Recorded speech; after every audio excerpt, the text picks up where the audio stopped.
Okay, so we're back from fishing, and it was way too wet on the boat today to bring the camera out, but we did good. We caught 3 halibut, no, 2 halibut and 3 salmon, but it was very wet. There's our boots. We were wet to the core, but we thought we'd give you a little tour of the cabin.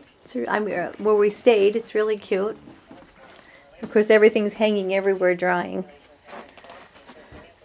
But there's the bedroom.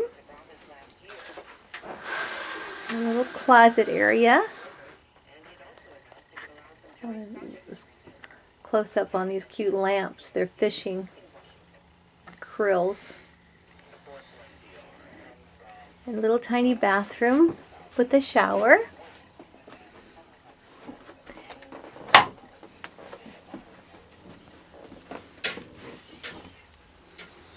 Dresser.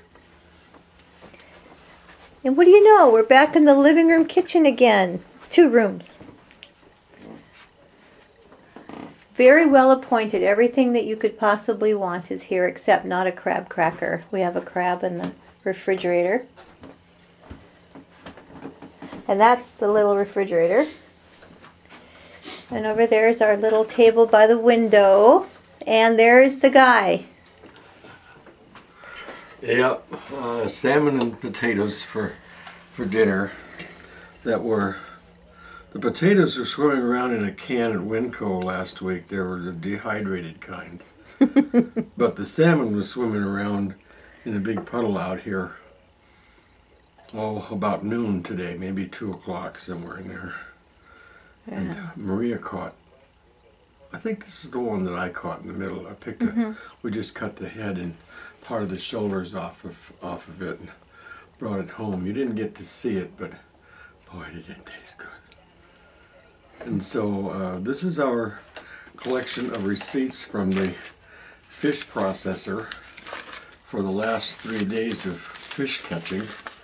And we have 25 pounds of halibut and 14 pounds of coho, 17 pounds of halibut and 15 pounds of coho, and 26 pounds of salmon and 17.1 pounds of halibut for 3 days fishing.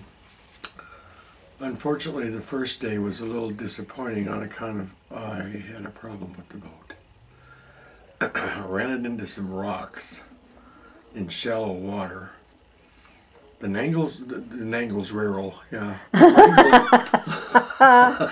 I'm a little tired, The Wrangell Narrows has approximately 59 marker buoys over a stretch of 21 miles that you have to navigate and stay in between. In some cases, it has you right on the bank of the west shore, where there's almost a mile of water over there, but that's the area they call the Clay Flats.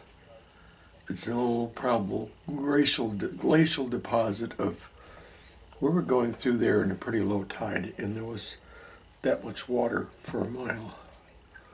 Yeah. And the boat went whang, whang. The big motor. Well, it's all right. We were okay. We were okay.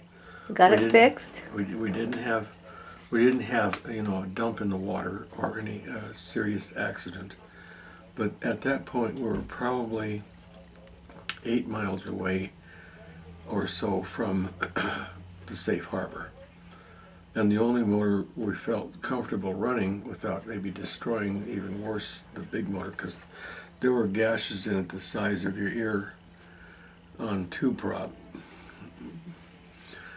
So the little motor went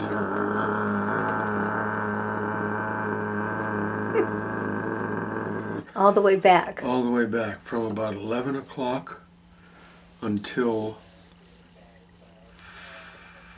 5:30. Probably. Yeah. That's how far down we were. We couldn't stop to get our crab pot, which was up that way only about 2 miles. Because at that time, at that hour, the tide was rushing out, and the water moves right along in the channel. We thought we'd start up the big motor and go back and see if we could find the pot, but it got a little goofy I'm looking out the living room window here, the kitchen window, as I think, but it got a little goofy, and so we turned around with that little motor, big motor. It didn't sound right, but it went into the shop. We got it back and called George, the rental man, Doyle, and he said, well, we'll get it in the shop. They put a new prop on. He said they did some welding on the skag, whatever that means. I think it's that little piece of aluminum that sticks out on the bottom underneath the prop and everything. And they got it back to us at 11:30 the next morning, and we went fishing and caught fish. Yeah.